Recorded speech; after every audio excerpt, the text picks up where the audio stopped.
Okay, so could each person please give their top 3 risers and disappointment for week 1 of college football? As far as my losers, Kalen DeBoer. Oh man, Bro. It ain't looking good for you, brother. If there is anybody on the hot seat, I promise you it is that man. Brian Williams. My boy. Man. 10 targets, 5 catches, 30 yards. He stinks. He stunk real bad out there. I mean, 3 drops. I mean, the drops were awful. Social media, y'all probably gonna hate me for this. Jeremiah Smith. Come on, bro. You a Heisman favorite, dog. 2 drops? You only had 6 catches for 43, bro? Like, you better than that, bro. You're way better than that. Ain't it crazy how the 2 cover athletes ended up not having the greatest of games? Yes, they matter. It's the curse. Yeah, EA curse. Just bring it to EA. What is Travis Hunter's curse? Nah, let's not predict that one. I'm not gonna do it. Hey, you might be right. Hey. You know they got a kid on the way, and hopefully she not on no Brittany Renner stuff. Don't you think Micah could have gone for more than 2 first? He could have, but I mean, at the end of the day, Jerry was ready to get it's him the out. Dallas way. He was ready to get him Nico out. Harrison, Jerry Jones. They love to tear down their franchise, loyal fans. That's crazy. Like, he was that ready to get him out of there. He traded him for who? Kenny Clark. And he's not a bad player. He's not bad. He's not bad, but Let it's us just like, find out Jerry went to dinner with Nico Harrison the night before. got drunk, had a few drinks. Had a little conversation. Those are business partners. Let me teach you how to scam. I feel like, you know what I'm saying, it's gonna be a close game. I feel like the Rams probably gonna close this one out, but I feel like CJ gonna go down. He gonna go out fighting. One more thing, Charles, who you think gonna be the biggest key in y'all game when y'all go up against Denver? You know, when Denver plays Houston and the Rockets, you know, I think it'll be very interesting to see how Steven Adams is able to try to neutralize Nikola Jokic. Man.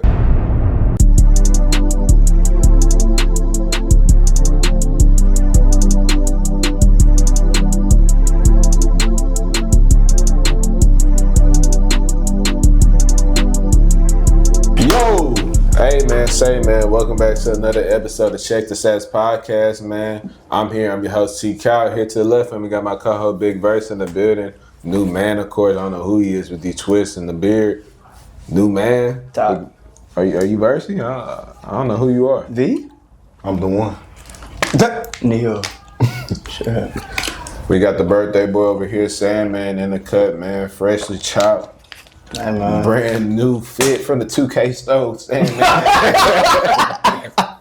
Hey, that was good. He look like he ready to hoop in the back. Of course, you know, we got Big Jess in the building, man. Yes, sir. But without further ado, man, we got week 1 of college football officially in the books, man. We seen all the true freshmen. We seen all the established vets come out to play. A lot of news, a lot of disappointments, a lot of risers. NFL season starts in about 2 days, man. Football is back. Sports is back. Back to our rightly beloved throne. But without further ado, bitch, just let's get into it. Yes, sir. So as always, before we dive into our predictions, I want to get some 1-sentence reactions from you guys. I'm gonna just keep it short and simple. First statement here is: do you think Caleb Williams will look like a top 15 quarterback after this season? Yes. Yeah. Yeah. He better. With the help of Aaron Rodgers, are the Steelers contenders this season? No. Overrated, underrated, or properly rated? Deion Sanders as a coach. Not as a personality, simply as a coach. Properly rated. Properly. I'll give it properly rated for sure. If Bama and Georgia don't make the playoffs this season, who takes their spot? South Carolina. Florida State look nice. Yeah, South Carolina, Florida State, no cap. Could be Miami. Overrated, underrated, properly rated. What do you think about... Actually, we'll edit that, okay.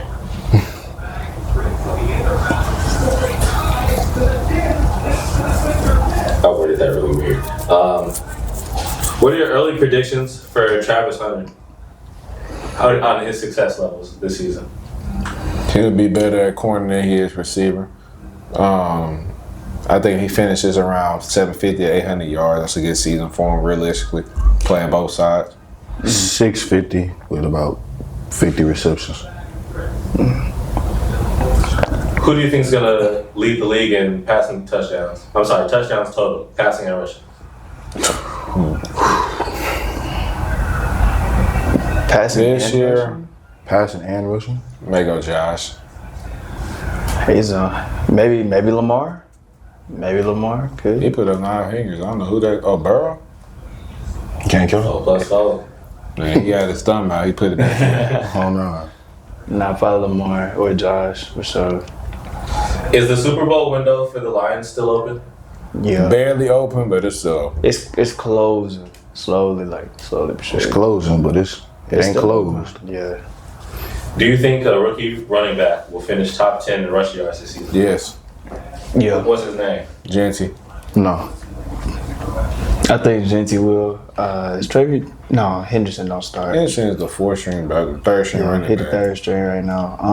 I don't think Omarion would. Even behind that line. I think he will. Okay, let's jump into it. All right, so quick and clean. Give me your quick winner and final score prediction for the Eagles versus Cowboys. Amari, can you go first? My final score would be, I think the Eagles gonna put like 30 on them. I ain't gonna lie. I think it's gonna be like 30 to maybe 17. I ain't gonna lie. I feel like they're gonna kill them.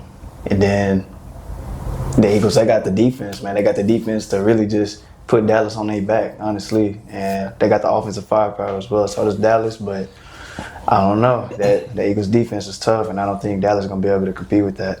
So that's my prediction. Charlie? Me, I'll go 35-27. Philly wins the game. Main key factors would realistically be Dallas obviously lost their best player, so they'll be sustained to that Saquon Barkley, Jalen Hurts run attack. Defensively, they might be a little weaker because they lost Slay and Josh Sweat and a couple of key pieces from their Super Bowl team. But overall, I feel like Philly has enough firepower on both sides of the ball to get the job done. So 35-27, Philly. It's a clean sweep. I got Philly as well, but I got a little closer matchup, 27-24. I think with the lack of defensive firepower that Dallas has, it just seems like it's going to be a shootout that, even though that's not a shootout score, it just seems like the offense is going to have to do a lot of carrying in terms of what Dak Prescott is going to have to be able to do. And he's not going to win the game, but he's going to definitely make it close with a division rival. Right, so real quick, are these teams on the same tier as last year, or is one of them clearly ahead? Eagles are clearly ahead. They've been ahead. Yeah, they've been ahead. Not versus each other on the tier, like, What they were last year, like as in respect to themselves. Cowboys on the lower tier. Yeah, they Yeah, went Cowboys over went to- extremely down after the loss of Michael Parsons. The Eagles, they went. Eagles are still the honestly. same. Yeah, because they was at the top before, so it's like they haven't really went anywhere. Yeah. All right, so week 1 NFL predictions. First game up, when you think about Chiefs versus Chargers. I got the Chiefs in a close game. It's in Brazil. Obviously, no home field advantage for either team.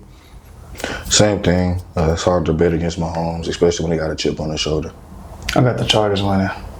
For sure. It's going to be a close game, but I got us winning for sure. Is that team bias? And it's okay to have it, though, because we Texans fans. So we It's know belief. It's So belief. team bias, I can respect it. He charged up. I'm bolded. Bolded. No, hopefully. My next game is the Dolphins versus the Colts. Oh man, that's gonna be some boo boo. I'll take the Colts. Shockingly, Give me the animals. Give me the fans. Yeah, give me the Colts. Yeah, I'll go Colts on that. Next game, we have the Steelers versus the Jets. Steelers. Justin Fields' revenge game. Lord. give me Steelers. Yeah, I think the Steelers are Yeah, a more complete team. give me Pittsburgh. Next game up is Panthers Jaguars. Give me the Panthers. Ooh. Give me the Panthers. I like what they brought over to their team this offseason. Hopefully their picks pan out for them. But, I mean, me personally, I think Bryce Young takes a leap this year. With Ted on the outside, of course. They did trade out Thielen, but... I got Carolina as well. I just don't. We all know how I feel about Trevor. But even if you take that away, I think that a lot of people may be overlooking how good the Panthers can be in terms of where they were last year. You don't think Travis Hunter going to make a name for himself week 1? It don't matter what he can do. It's a matter of what the dude who's getting the ball can do. All right, next game up. Go ahead. I'm gonna go. Yeah, give me the Jaguars. I'm gonna go different. Give me the Jaguars. I feel like BTJ and Travis, they're gonna have a breakout game. Skirt off on a Jag.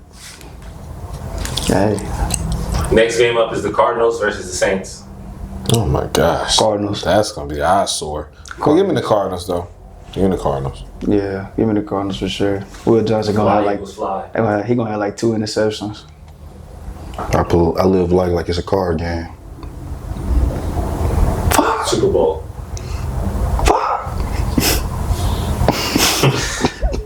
Giants versus Commanders. Commanders for sure. Close game, though. Division rival. It's gonna be a good game. Give me Washington.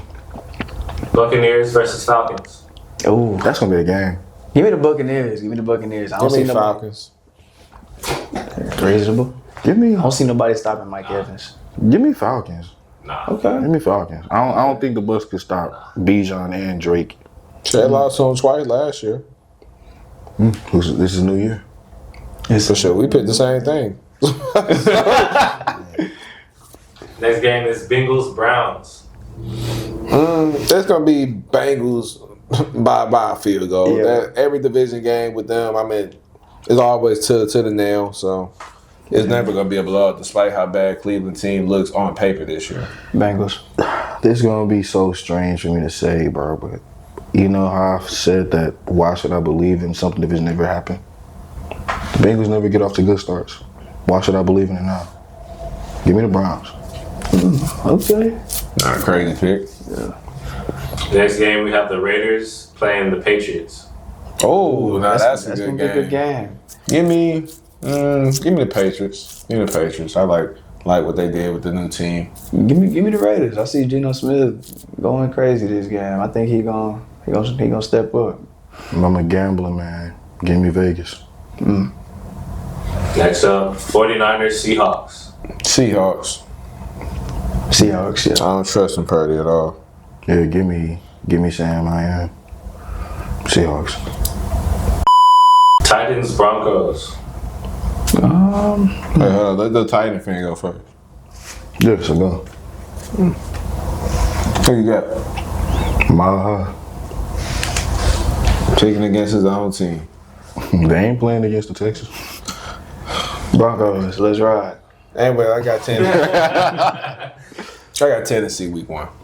Yeah, Tennessee. I got the Broncos. Wow. He actually did it. He chose his team. Except my team. I just know the trends. Lord. I'm a betting man. He's a better man than the Titans is the only team that he see. Hey, bro. All right, next up we have the Lions playing the Packers. Ooh. Give me the Lions. Still the Lions. Ooh. I'm sticking by my guns. Give me Green Bay. Give me the Lions. Yeah, give me the Lions. I'll go Lions. Next up is Texans versus the Rams. Texans. Come on now. I got the Rams. Love the Texans though, but yeah, I got Rams. Come on, bro.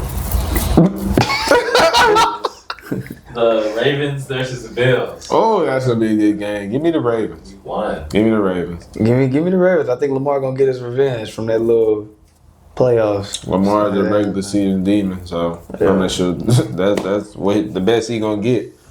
Yeah, Postseason come around, he ain't gonna see Lamar. we're gonna see. But give me the Ravens. Give me Crazy Eight. And then last but not least, we have Vikings versus Bears.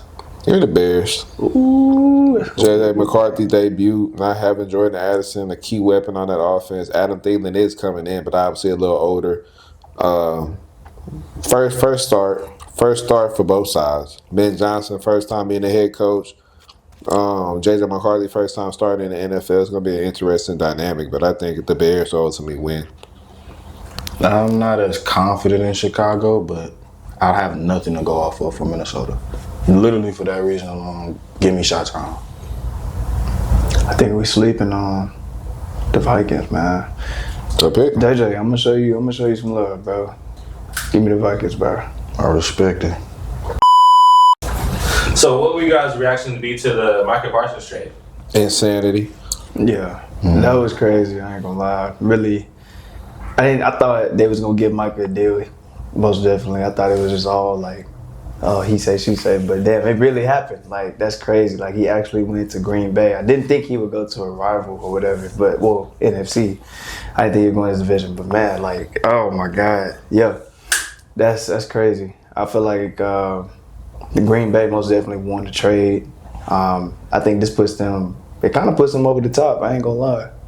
I don't know. They could be in them talks, man. I don't know. We gonna see though. You think they'll finish first in their division? They could. Yeah, they can. I think they can. Let's slow the pace on that though. Like Charles, I know you feeling good about yourself because you predicted about Green Bay being good, but I mean let's just go back for a second and talk about Dallas. I mean for starters, I mean a guy who has 52.5 sacks throughout 4 seasons. He's only the second player in NFL history to start off his career with 4 straight seasons with over 12 sacks. The only person he behind, I'm pretty sure you can take a guess at that boy. Reggie. You educated, my brother.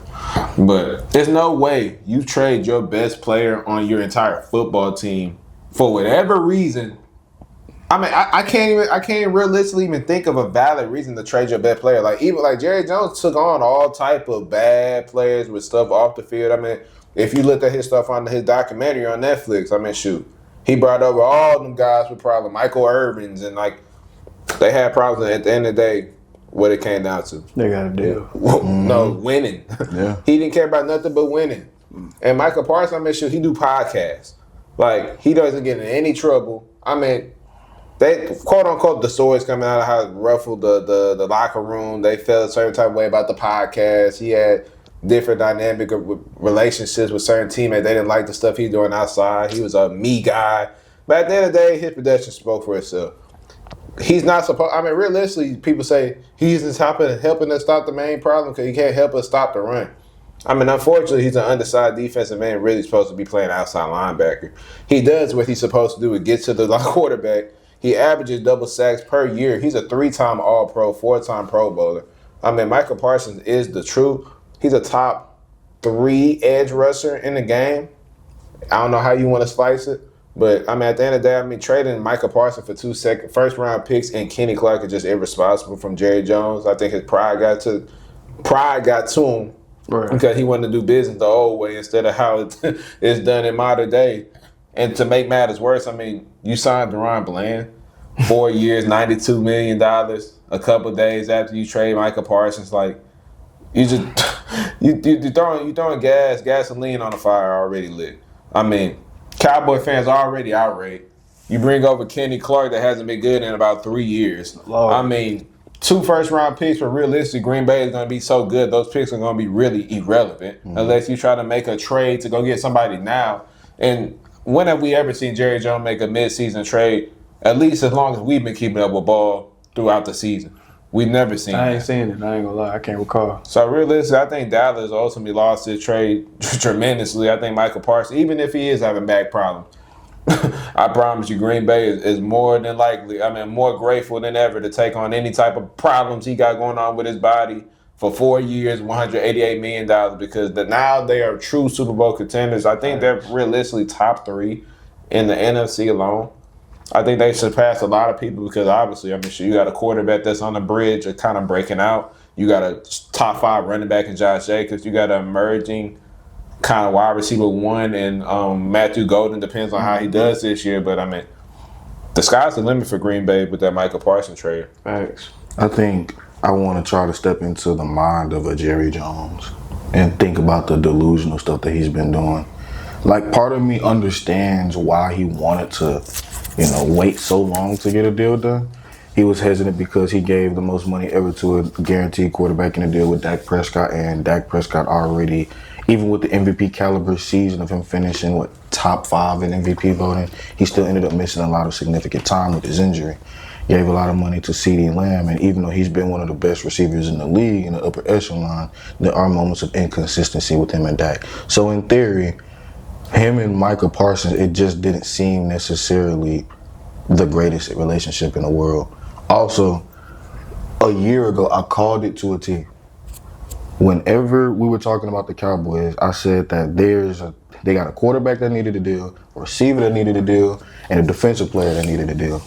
If they're going to give 2 contracts off the rip to anyone, it's going to be to the offensive guys. And the defensive player is going to always get the short end of the stick. Yeah. Here is Exhibit A. Micah Parsons just racked up 50-plus sacks in 4 seasons, and he got sent on the chopping block to a rival, nevertheless. Not a division one, but a rivalry nonetheless with Green Bay. Yeah. And it's crazy how before he could even set foot in a new state, they ended up giving him a new deal.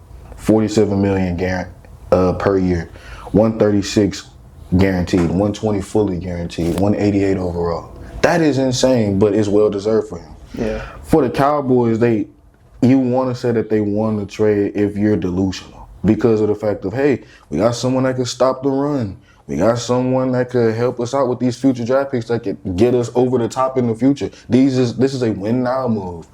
But this is Jerry Jones we're talking about. This is the same dude that in his own documentary said the reason why he doesn't hire a general manager is because, and I quote, he likes the pain. That's crazy. That's asinine. That's awful. And ultimately, it just showcases the circus that continues to go showcase itself every single NFL season and offseason for as long as Jerry Jones is the head of operations for the Dallas Cowboys. It's never going to end. That's crazy. So that's like saying, say I open a restaurant and I have a successful business, everybody loves my food, and I even won Burger of the Year or whatever in the 90s. Mm. But if I said that since I got that success back then and people still like my burgers, I don't need to grow as a business. I don't need to hire managers and expand my staff and franchise so that the world knows I'm good just being the decisions he's making doesn't even make sense. Like, if you want to grow and be better as a team, why would you not want to hire someone who will help you do your job? Like every other team. He's selfish. He wants it all for himself, I believe. I'm not even gonna knock him for that. Basically what he's saying is, I want the challenge of being the ringleader, being in charge of the show, basically. Yeah. But if you're bad at it, you gotta be able to acknowledge that. And I think it's a level of pride and awareness that he has too much pride and not as much awareness. If you want to try to make it better to where the glory days were yourself, then that's all fine and dandy. But bro, it's been 3 decades. You haven't won multiple playoff games within the same year in 30 years. You have Dallas fans literally seeing through your delusion of getting back to the glory days of America's team. Y'all not even the best team in Texas, and that's not even a debate anymore. The Texans have been leagues ahead of you to the point where even some of your former players are criticizing and disrespecting your own franchise. This is a circus show. And just speaking in terms of what the Packers got, their biggest weakness was inconsistency on the pass rush. Ain't no more. Ain't gotta worry about it no more. And I already picked them to win the division. This only just makes it more convincing for me. It'll be interesting to see how the NFC North responds. I hope Jerry Jones realized this is not the Herschel Walker trade. This is not the Herschel Walker trade at all. Jeez.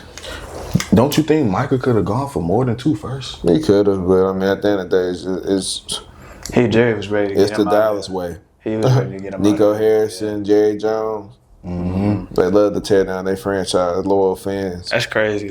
He was that ready to get him out of there. He traded him for Who? Kenny Clark. And he's not a bad player, He's not mind bad. you. He's not bad, but it's Let's just like find out Jerry went to dinner with Nico Harrison the night before. got drunk, had a few drinks. Crazy. Had a little conversation. Those are business convince partners. Let me teach you how to scam. So, how do you guys feel about Arch Manning's first game? Very underwhelming. I mean, unfortunately, we got a fake UT fan right here tomorrow. But, I mean, Arch Manning looked very underwhelming, of course. I mean, I think for starters, I think we had to kind of give it some context. He played Louisiana, Monroe, Mississippi State, and goddamn UTSA. And he cooked them. He did. What you're supposed to do. But at the end of the day, playing them big dogs, it comes with a little more responsibility. It comes with a little more nuance that I don't think Arch Manning. And it's shocking because he's been at UT for 2 years. He's been under Quentin Ewer's wing in a Sarkisian offense where I'm like, your first game out against the reigning national champions, you're looking like that. Like, I thought like he was sidearming passes off of like his back foot. It looked weird in a sense. It looked like it looked like he had kahunas. Like it didn't look like he fully gained his confidence throughout the game. I think towards the end, when he was making that when he scored that touchdown on that last drive, he was throwing with confidence. I was like, okay, I see spurts of it. Yeah. But it wasn't always there. I mean, 17 for 30. I mean, it wasn't a good day at all. I mean, sure, he was missing the easy stuff. And to say that you lost to the reigning defending national champions by 7 points. You lost by 7 points. That means your team played a A+++ game everywhere else, and they just needed you to just steady the ship. He didn't even have to be great. They scored 14 points, and they lost by 7. I mean, I don't think people really just giving it its proper credit. Like, UT is a really good team. They are. Maybe it was because it was 2 brand new quarterbacks, first time in college ball against really elite defenses. We can say that. Yeah. But Arch Manning was missing point blank, easy throws thrown with awful footwork, off platform, sidearming passes. I mean, it was behind the receivers multiple times. I mean, he just didn't look confident out there at all. I mean, that stadium pulse, like NCAA, it started going like you. It was kind of like that in a sense. Composure loss. Yeah, for sure. The receivers ate. I think we overreacted though. Like we overreacted off the Heisman talk. Now, do I think Arch Manning is going to be a bad quarterback? No, I do not. I think Arch Manning, he has a little cupcake schedule. You got San Jose State. You got Sam Houston. You got he got one more team that's an extreme cupcake that he should just run through. Then UTEP. Yeah. UTEP, San Jose State, and Sam Houston. 3 perfect games after that stinker you put up in Columbus, where you can rebuild your confidence like you were going on last year. I wouldn't be surprised he threw for about 10 touchdowns, maybe 1 INT, close about 800 yards against them 3 schools. I mean, that's cake. I mean, realistically, Arch Manning, I think he's going to be fine, but I think it's a real tough position to say your first collegiate game as the guy, you're going up against the reigning national defending champions. And that defense put up a clinic. I ain't gonna lie. Like, those was some exotic defense, but it had some exotic players. Caleb Downs is a blue chip prospect. He's gonna be a top 5 draft pick in the draft. Sonny Styles, Lorenzo Styles, Igbanos in that corner. Yeah. And they got Matt Patricia as the defensive coordinator. Oh my God, Matt Patricia. I mean, he got them looking like an NFL defense. Like, they are tough. He just got the talent. Like, yeah. And like, I would want to give him the excuse too and be like, oh, like you going up against Matt Patricia, but at the same time, like, shoot, TCU should went up against Bill Belichick, and look what they just did. So, like, I think you got to add context into this situation too. Like, I think Arch would be fine. It sucks that we had these expectations of him being not a Heisman hopeful, a Heisman favorite, and his first performance this season was a stinker. But at the same time, this is his first true road start in his young career. This is his first full season slated to be the starting quarterback. Yeah. This is his first action of the year, and he's going up against the defending champions, one of the best defenses in the nation with the best defensive player in college football. And he's going up against a defensive mastermind in Matt Patricia, who in the NFL, he had some level of success, some level of failures, but in college, it's going to be a different animal for him to expose all these different quarterbacks, let alone first-time starting quarterbacks. Yeah. Arch Manning, he played bad, and I'm not going to sit up here and deny it. But at the same time, do I think that this is just going to be more of an indictment on him as a player, or more of a true testament to how talented Ohio State is on defense? I'm going with the latter, because Ohio State put on a clinic. The pass rush was there. The run defense showcased itself. They handed up with the ball inside the 10-yard line and couldn't get in the end zone. They ended up with the ball inside the goal line on 2 different occasions and couldn't score. Like they had Arch Manning, and it sounds like an indictment on Arch, but he ended up with a position where he only completed 3 passes that were over 10 yards. And in the fourth quarter, at one point in time, he had just above 50 yards in the game that he accounted for as a passer. Like, there was a point in time he almost had more rushing yards than passing yards. That is a great defense that he's going up against. And yeah, he dropped the ball by only dropping 7 points. But to go on the road in your first true test as a starter for a program like Texas with immense expectations, and to only lose by 7 against the defending champions in Columbus, mind you, I mean, hey, he's going to be fine. Yeah, I feel like we're kind of giving it like, people are giving it like an overreaction on Arch Manning. I mean, he did play bad. I will most definitely say that he played bad, man. Yes, there were flashes and everything. There were points where he did look good, but there were a lot of like easy missed throw. Like, it was just easy, like that slant that Ryan Wingo ran.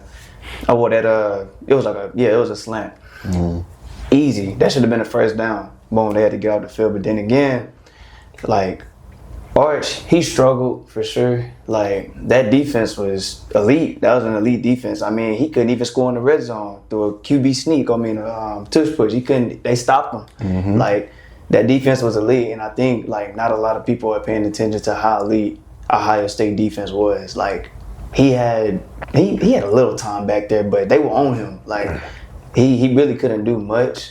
But I ain't gonna lie, like the start the game like that, like your first game as a starter, I ain't gonna lie, that was a good way to submit himself as one of the ones if he would have like performed how we thought he would have, because you know, he got the Heisman talks, everything like that. You getting all this hype, and then you go out there and perform like that. So it didn't look too good for him. I ain't gonna lie, but I feel like Arch would be fine. You know what I mean? He got the games that's coming up to build himself up, and he got other games, so that's good to build his confidence and everything like that. But I feel like he still has a chance to be in those Heisman talks. I mean, like we said, we all seen flashes of what he can be. Hopefully he learns from this game, and you know what I'm saying, he can improve, continue to improve. I feel like he got like a little first game starter jitters. Shit, I mean, I think we all would, because come on, you playing the defending champs in their home stadium, man, and I know the crowd pulse is crazy, so like, you know what I mean, I feel like we kind of overreacting on Arch, but yeah, I think he'll be fine though. I also think too, like, how many teams do you realistically expect Texas to face that is as good, if not better, than Ohio State? LSU. You think so? Most definitely. That's on Ohio State's level? They are. I ain't gonna lie. LSU is nice. I'm not gonna sit up here and lie. Do they have the defense that is comparable to Ohio State? Yes. Well, yeah, I ain't gonna lie. Harold Perkins. You got they got a pass rush and they got some DBs. I'm not gonna sit up here and fake it, but yeah, playing against Clemson is one thing. Texas got some guys. Nah, they do, especially on that defensive side. Exactly. Malik Muhammad. Like, for as good as Ohio State played on the defensive side of the ball, that was a defensive matchup, because that offensive night was a struggle. Yeah, it's crazy. That might be the matchup in the final. Hey, we're gonna see. That might be the game right there, for real, for the championship. Hey. Okay, so could each person please give their top 3 risers and disappointment for week 1 of college football? You want to go? Yeah, I could go. Yeah. For my risers, first off, I got Garrett Nussmeier. What he did on the road against the Tigers of Clemson in Death Valley, that was pretty special. Getting them the opportunity to win the game on the road. it was just a really good performance for him against a really talented squad that a lot of people think can represent the ACC in the college football playoff.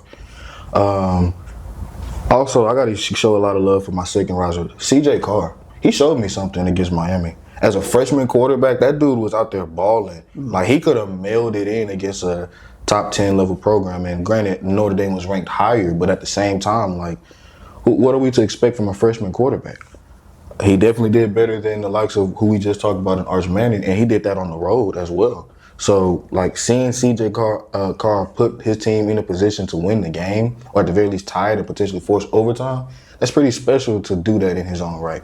And then last but not least, I got DJ Lagway. Granted, it's not like he went up against the greatest competition, but when you go up against that level of competition and you put on a show like that, I have no choice but to salute. The Gators got someone special, and who knows how far Florida can go in the SEC and potentially beyond. I respect that list. I got different players, of course, but I mean, that's a great list. First player, I got DJ Pickett out of LSU, man. I mean, he a true freshman, 6'5". He's a 6'5" cornerback. 6'5" cornerback. Bro, you didn't even know he was on the field. Like, he locked up his side whenever. They were kind of in a rotation, I remember, but I mean, 20 coverage snaps, 1 target, 0 catches allowed.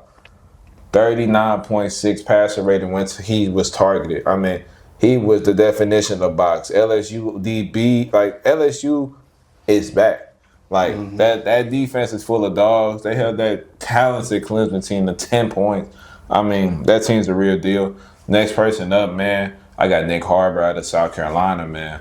I mean, 3 catches, 99 yards, and a touchdown. Realistically should have been 2. I mean, I'm seeing flashes of, okay, he's putting it all together now. He's always been a prospect because of his speed and his height, and obviously being 6'6", about 235.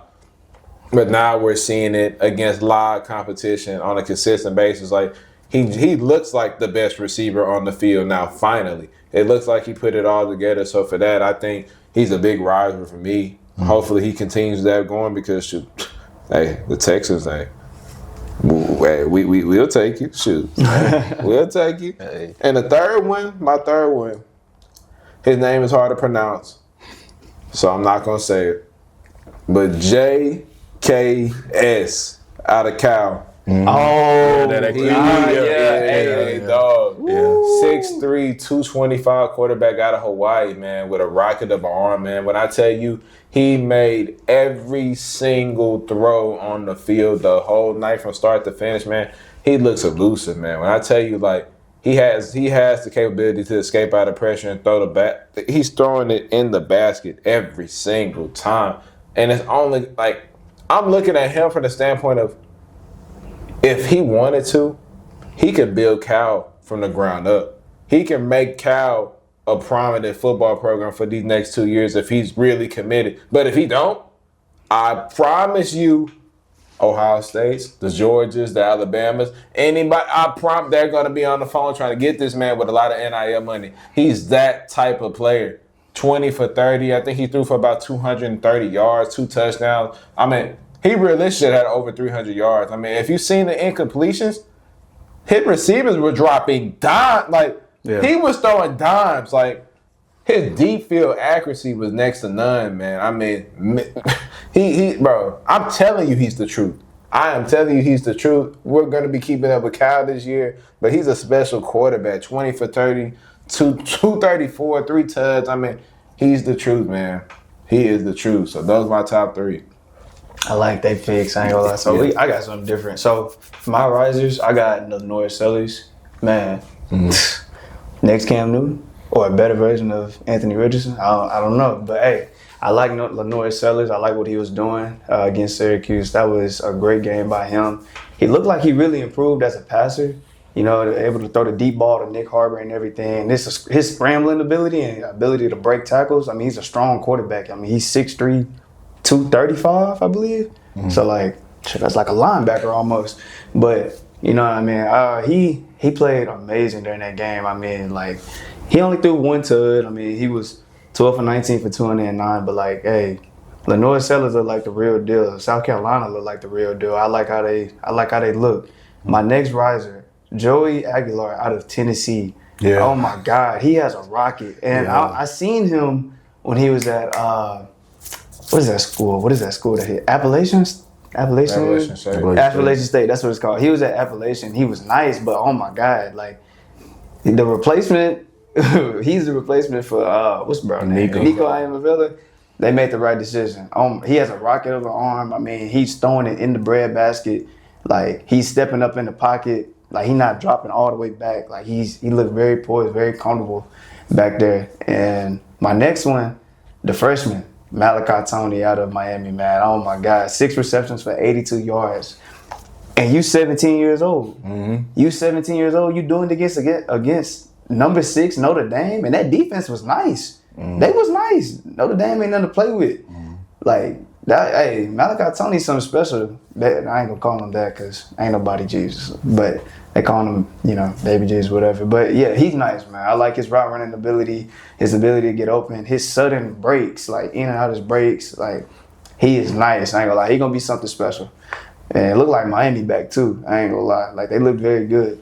So that's my risers. Yeah.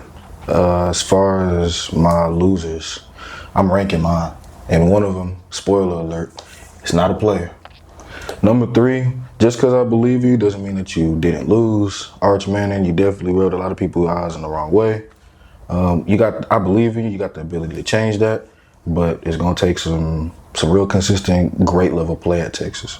Number 2, the dude that Joey Aguilar replaced, Nico Iamavilla. Oh my God. 50% completion percentage, 1 touchdown, 1 pick. You lost by 33 points in your first game as the starter for UCLA. And the team that you ended up leaving for NIL money, you got less money than you already got from Tennessee. And the team that you left, they ended up getting the dub with ease. Mm-hmm. So it ain't like they need you, which is crazy.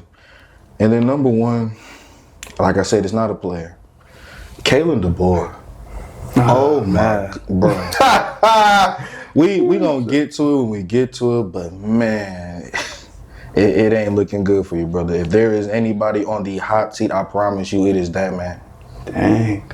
If I had, shoot, he already done said one of my players. Nico, Emus, whatever. Sure, Ema trash. It don't.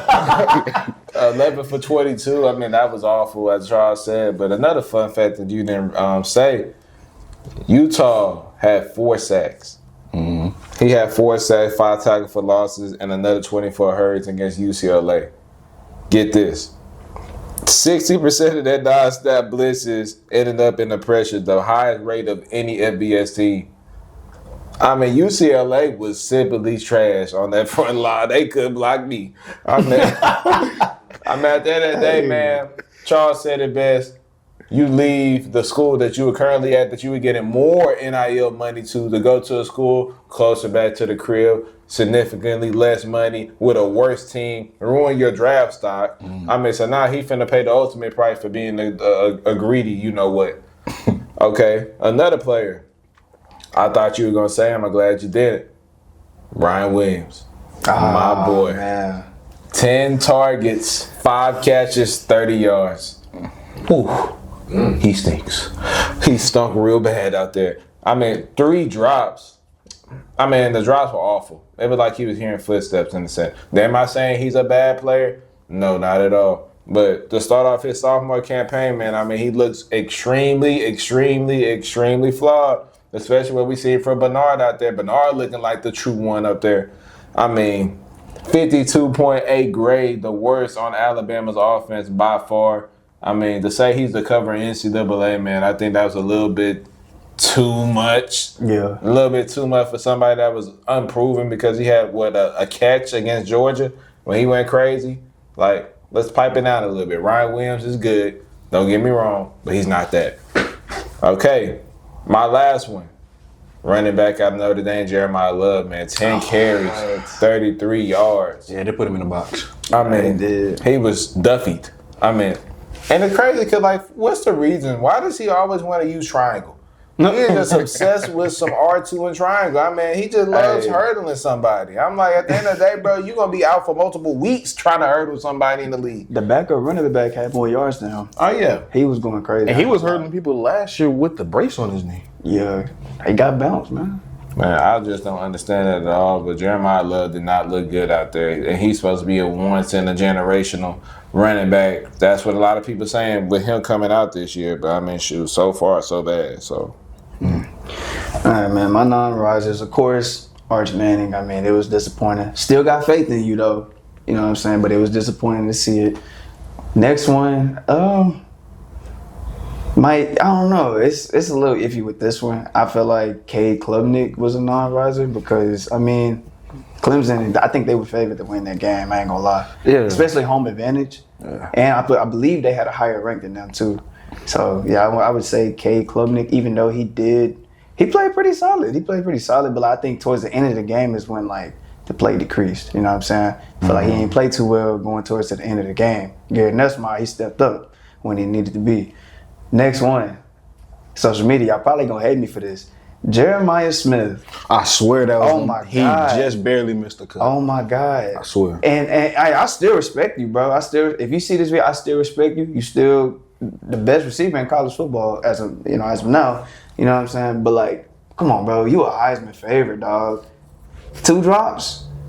You only had 6 catches for 43, bro. Like, you better than that, bro. You're way better than that. Like, you a dog, bro. You supposed to be catching everything. I ain't gonna lie. And it's like in your hand. I ain't gonna lie. That's not you. And you switch You gotta gloves. catch it. And you Catch switch it like gloves. this. Like, put your hand together, sonny. It's crazy because they was like on the announcer. They was like, oh, he switched gloves. They said something was wrong with his Yeah, gloves. they made a I'm whole like, story about that. I'm like, bro, you Jeremiah Smith, you tough, bro. You supposed to be, you know what I'm saying? You supposed to be doing Perfect your weather thing. conditions. Yeah, you know Football what I'm weather, saying? too. But like, I ain't gonna lie, he was a non-riser, man. I really felt like he was gonna go crazy against Texas, but Malik Muhammad, he had you in the box. I ain't gonna lie. Like Ain't it crazy how the 2 cover athletes ended up not having the greatest of games?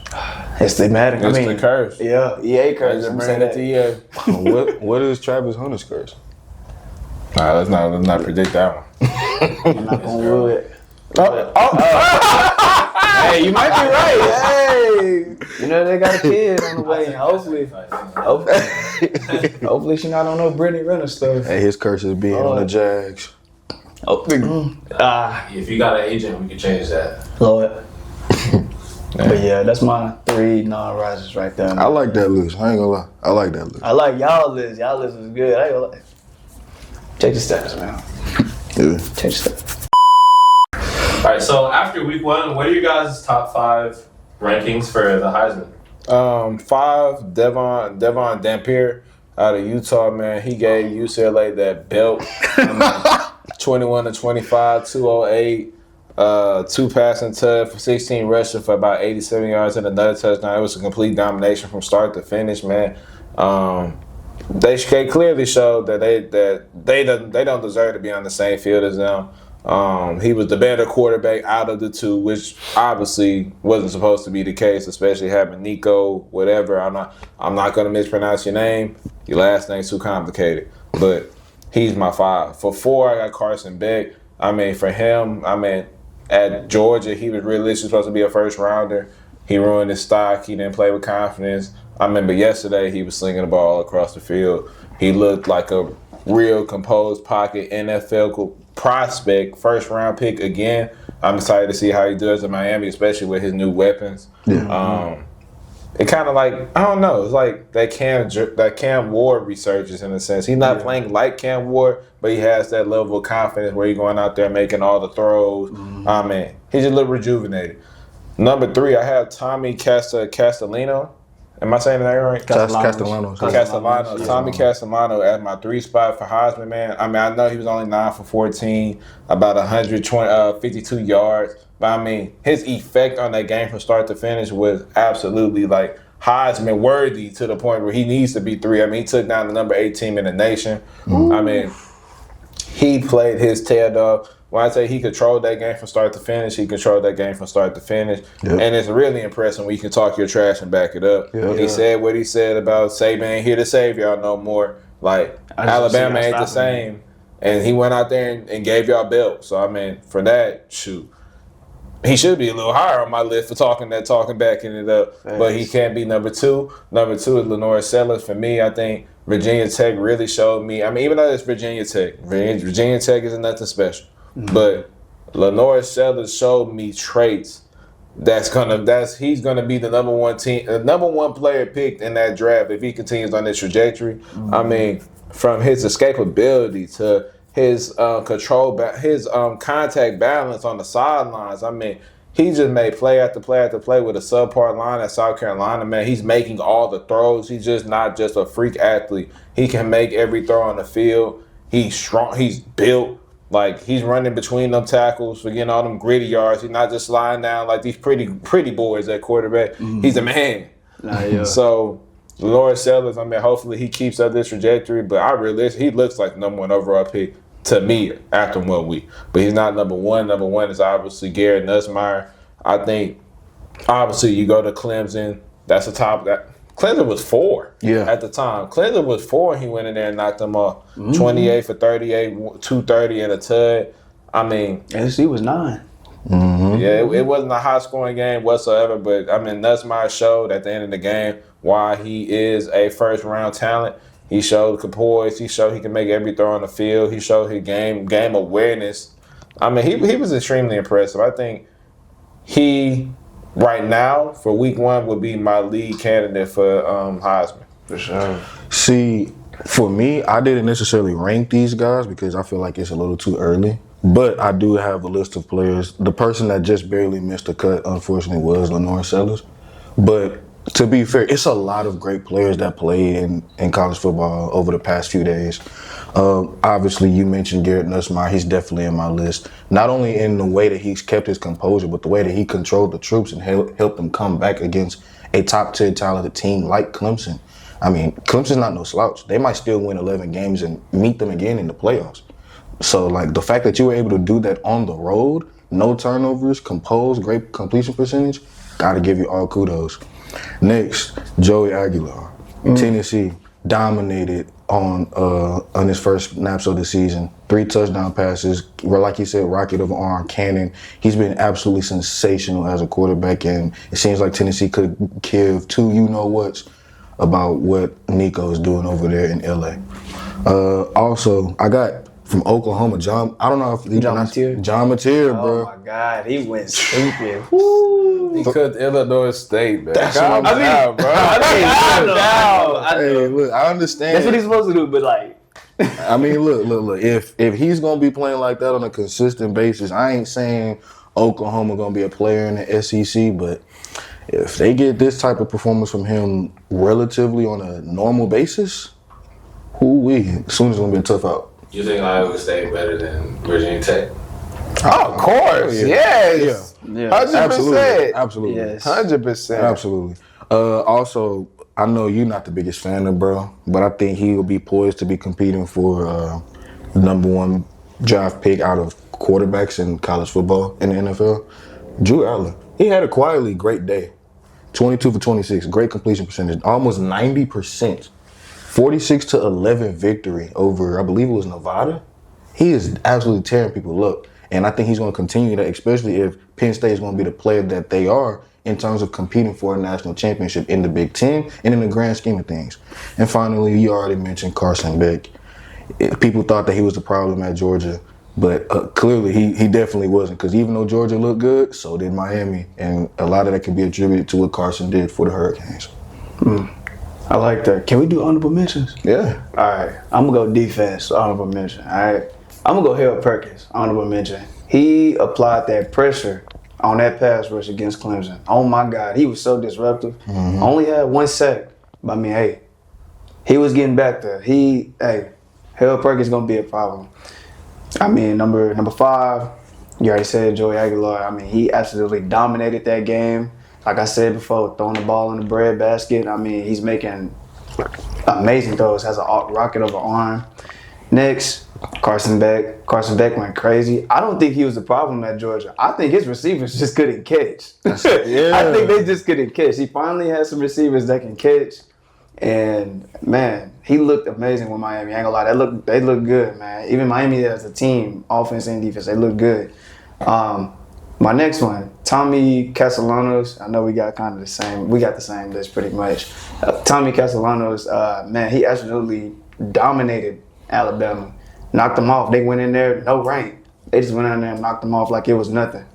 So, yeah. Next, I got Lenore Sellers. I already done said pretty much everything I need to say about him.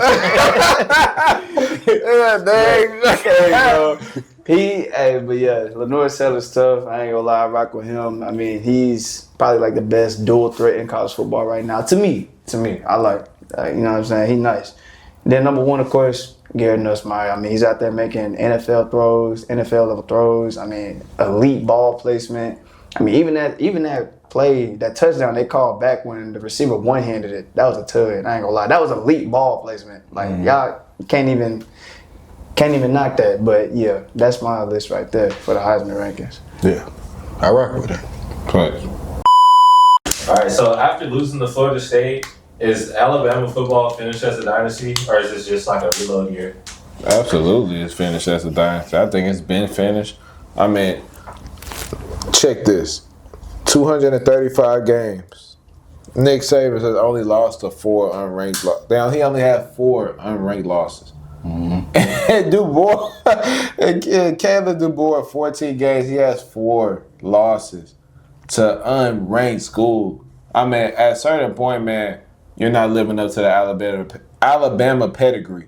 I mean, flat out. I mean, Florida State went in there and just like I want to say what I want to say. Y'all know I can't. We gotta keep it PG. We gotta keep it PG. Hey, trust me, I'm right there with you. But you get what he's saying though. Actively tarnishing. Yeah, he was giving them a lot of BTA, for sure.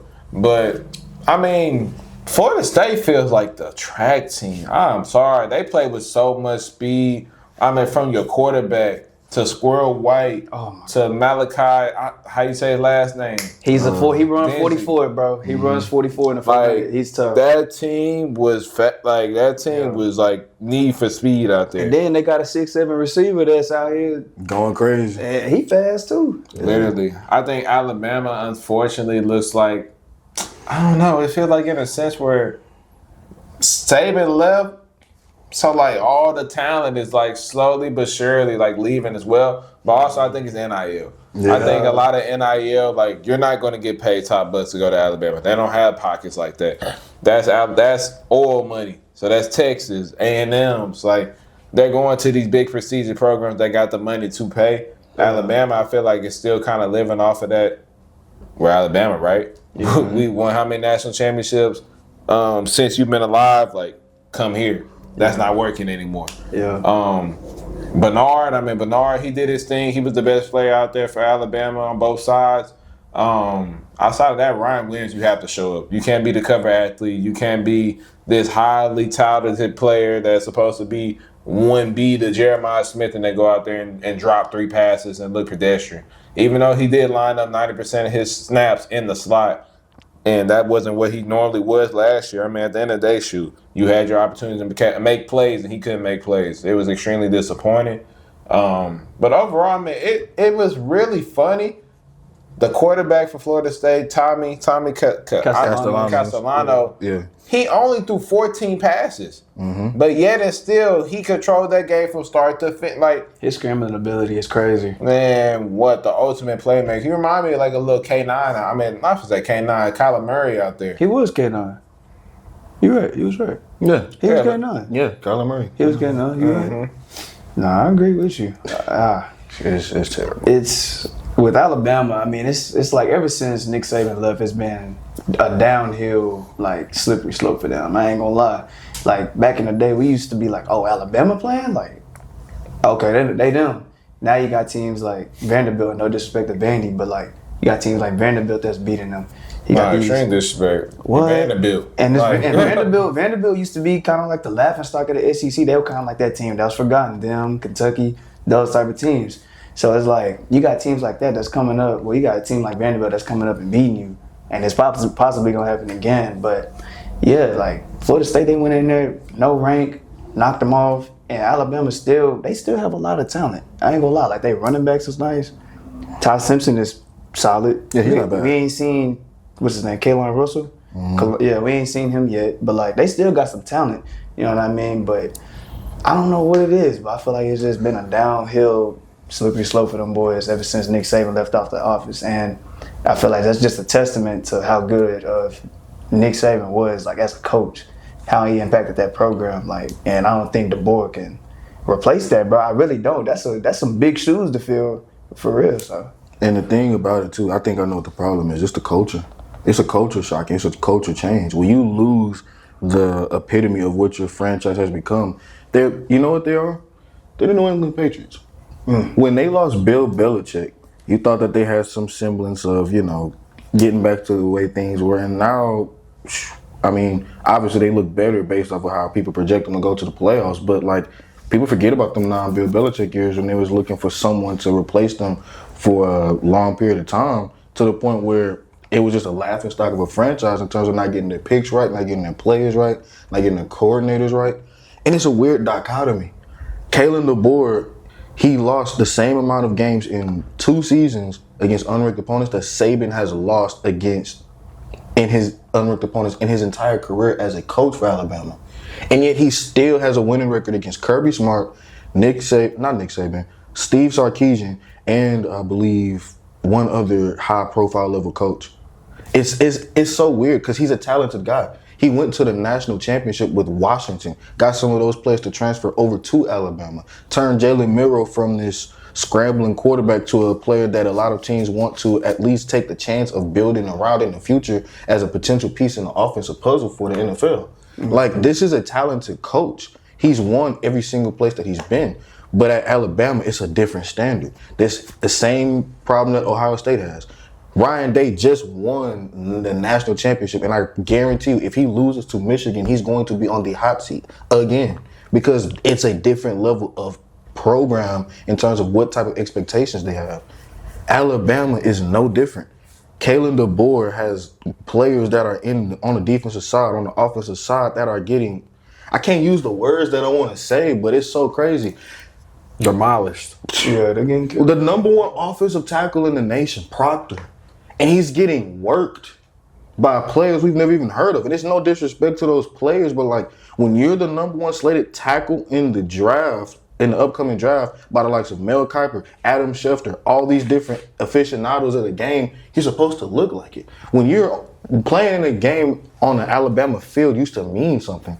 I remember vividly watching a game, and I literally just seen the highlights not too long ago, where they were going up against, I believe it was the number 3 or number 6 team in the nation at the time in USC. They had the score 52-6, and they were still playing as if their life depended on it. Like, Coach Saban still screaming at them, letting them have it for missed assignments, because he knew that that's what it comes down to in those late stages of them games, in them later on in the season. Now I'm looking at games against teams like Florida State, who, mind you, just came off of a 2-win season with DJU at the starting quarterback, and now you got players loafing. I mean, you get killed for that in the likes of high school, let alone junior league. And you telling me that you're going to allow that as a starter on a college campus? I'll tell you, he's going to get in that field room, and it might not even change, because this is the culture now. The Saban standard is no longer there. Maybe that has a play-in factor of him leaving. Maybe that's a combination of that and NIL money. But at the same time, the Alabama we once know and love for the majority of the time we've been alive, I can't say it's dead, but it's definitely not thriving. And that has a big reason when he has these big shoes to fill, and he's not able to fill them. It's going to be tough. All right, so let's get into Texans versus Rams Week 1 predictions. What do you think the score will be, and who you have winning? I got the Texans winning 27-21. I think it's going to be a really good game, but ultimately I think it's going to come down to Matthew Stafford. He's missed a lot of time, and I know he's a veteran quarterback. I know we think he's just going to be able to come in and pick up business as usual from the NFC division around. But that's just not how football works. You need to build those reps. You need to get repetition with your line. You need to get accustomed to your new personnel. I mean, I know it's relatively the same with Tutu Atwell and Puka Nacua, but I mean, you got Devontae Adams, and obviously he is all-time great receiver for sure, but you still need those reps. And coming off of a bad back, playing against the Houston Texans with arguably a top 2 defense in the entire National Football League, I mean, I think that just spells doom. Our defense has never been the problem. I think we have realistically 2 deployed candidates in Derek Stingley and Will Anderson Jr. this season, but I think the biggest question mark for us is taking care of business is going to be that offensive side of the ball, mainly that offensive line. I know we picked it out in the preseason. It looks somewhat decent. The new combination of linemen that we have, drafting Ursary out of Minnesota, Lakin Thomason that we just picked up in free agency. We got Jake Andrews brought over with Cole Popovich. We bringing in a lot of new pieces to that old line to rebuild that culture. That we're not putting on that fly stuff no more. We ain't in LV coming to the game. We ain't freaking overalls and work boots. We coming to take care of business, but like it's a real deal offensive. Like Popovich had them doing push-ups. Push-ups at practice, NFL pros doing push-ups for missing assignments. I mean, accountability is back for the Houston Texans, and we have new leadership. Like Ursa was wearing his goddamn freaking combine shirt in a freaking interview in the locker room. Like, I promise you, from last year, being a Texas fan, we got what's his name, Larry Tunsil wearing what Divine with the shades, and I mean he a cool dude. Like, there's nothing wrong with that. He can beat the But you don't need linemen with those type of personalities. You need them like tough guy. I'm coming to work. I'm a mauler. We didn't have none of that last year. So now we bringing in new culture. We bringing in more weapons. Like last year, Nico Collins missed a large period of time. Tank Dell, obviously we know what happened to him. He's not going to be back this year. And Stephon Diggs tore his ACL. Now we drafted some guys and picked up guys in free agency. We got Christian Kirk, the man in the slot. We got his protege in the slot. What's his name? Jalen Noel. We got a big X6'4" Nico Collins replica, Jaden Higgins from Iowa State, that looked extremely fluid on the little preseason stats that we did see him out there. But we see the flashes. We see the potential. I mean, the Texans is built for now. We're built to win. Obviously, Joe Mixon missing week 1, and obviously the first month is going to be a working period in a sense. But give Nick Chubb a chance. I mean, Nick Chubb we can still go off of, 2 years ago, that's really when he had a good season. But realistically, it's a new scheme. It's a new system. It's more downhill. So I think Damian Pierce is going to really relish into this offense. And obviously, we got Woody Marks, the talk of camp, the talk of fantasy. I mean, don't take my word for it. All I'm saying is Woody Marks, you better take his stock. Whatever it is, fantasy-wise, betting purposes, because he's getting the ball. CJ already talked about he loves Woody Marks. Woody Marks is going to be a vital piece to this offense this year. But I think we got to carries. They splitting carries. Now that I don't know. Obviously, we have Pierce coming back. We have obviously Chubb. So like, I don't know how the carries are going to be split, but hopefully this is going to be a good test for us to see how we're going to be throughout the rest of the season, because we're going up against a pass rush involving a future defensive player of the year in Jared Verse. You got Byron Young. You got Kobe Turner. I mean, you have good guys on that defensive line, not so much in the secondary, per se. So I think Nico Collins is bound to have a big day. Obviously, who's the other guy? Christian Kirk should dominate the slot, but for the most part, I feel like the Texans, this is a big test for us, at least on the offensive side, to see which type of team we are this year and who is the Houston Texans' identity for the 25-26 season. Yeah, it ain't really too much more I got to add to that. I think the biggest thing about me picking the Texans over the Rams is I feel like I have a lot of reservations for what type of version Matt Stafford is going to be. However, I will say this. In terms of what the offense is capable of doing, we want to change the culture. We want to see how we stack up against the best. To be the best, you got to beat the best. This is a perfect opportunity, because this whole game, we've seen it from the press conference of D'Amico Ryans, is going to rest on an offensive line on both teams going up against two very talented defensive lines. We already know what we got. Will Anderson Jr. We got Daniil Hunter. We got defensive tackles that can rotate and end up not having any significant level of drop-off whatsoever. And we got rotational edge pieces, too, that can, make an impact at any given moment. On the Rams side of things, you mentioned Byron Young, Jared Verse, Kobe Turner. You ain't even mentioned that first-round draft pick last year, Braden Fisk. So it's like they got a very talented defensive line, and the offensive line isn't the worst thing in the world either. They're a talented offensive squad. This is a perfect opportunity for our defense to showcase what we're capable of, especially going up against two relatively elite level receivers in the NFL. However, I got the Texans because I feel like our defense is very capable of showcasing and dominating in a lot of ways. Maybe there'll be some first week jitters, some first game bugs that we got to clean up, but at the same time, our offense is capable of taking that next step with the removal of Bobby Slovic and the entrance of Nick Caley into bringing in a new scheme. The running game, I will say the thing that worries me the most isn't just the offensive line. I'm getting Christian Harris flashbacks with Joe Mixon. So I'm going to knock on wood off of that alone. Yeah, I'm knocking on wood off of that alone, but at the same time, the running game, I feel like we got a nice amount of depth. Woody Marks, Damian Pierce, Nick Chubb, and Nagumbuwala. I mean, shoot, he's going to get some PT with the pass blocking he does.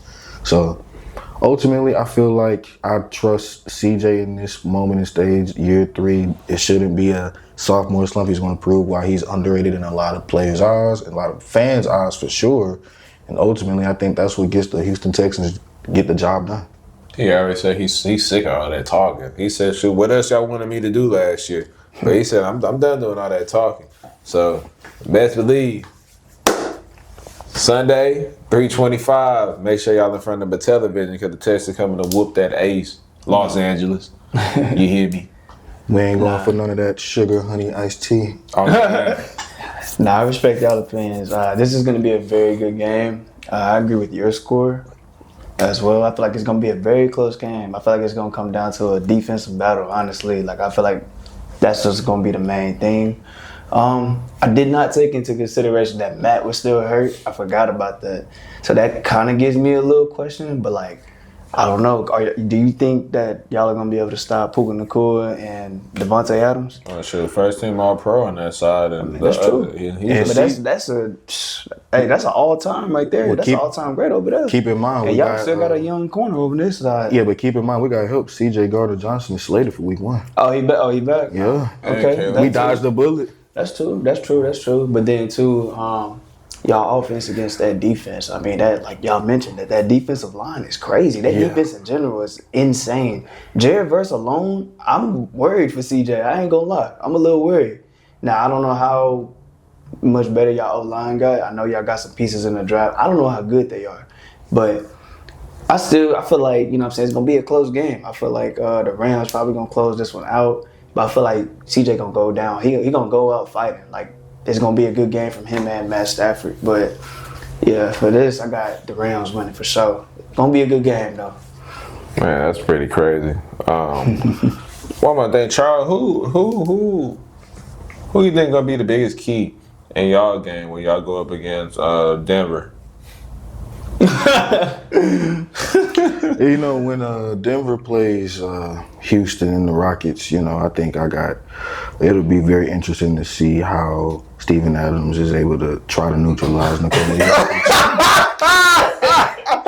Man, I don't know. He got some amnesia with his Tennessee stuff, man. He's a Tennessee Titan for life. But pick, bro. Damn, God, you should be happy. You got Cam Ward, your favorite celebration. It is. But with that being said, man, that is a wrap for episode 67 of Check the Stats Podcast. If you made it to the end, make sure you like, comment, subscribe, man. We got all the hot topics that you want to see. We're going to be streaming 3 times a week. We're having content after content after content. Stick around. You don't want to miss out. We're only going up from here. The elevation, you see it. You come around CDS, you're going to involve Big Verse. I'm saying, man, Jesse in the back, we appreciate you, of course, but without further ado, Verse, I know you got a remark that you want to get off your chest, my fellow Titan, man, Lord. Now, the only Titans that I rock with is the one with Denzel on the cover. Remember. Remember the Titans. And for the viewers, remember this moment. Because we only going up from here. Remember this team. Remember all of us. Big Verse. Sandman. Titan Man, T-Cal. The J-Man behind the camera. Remember, it's only up from here. And at the end of the day, that's facts. And if you ever need them facts, godly, you better check them stuff. Do we really have to say it? No. Guess a little sweat from the water. Damn. What's that sweat? It's crazy. Sweat. Anyway, Weird. I ain't do shit.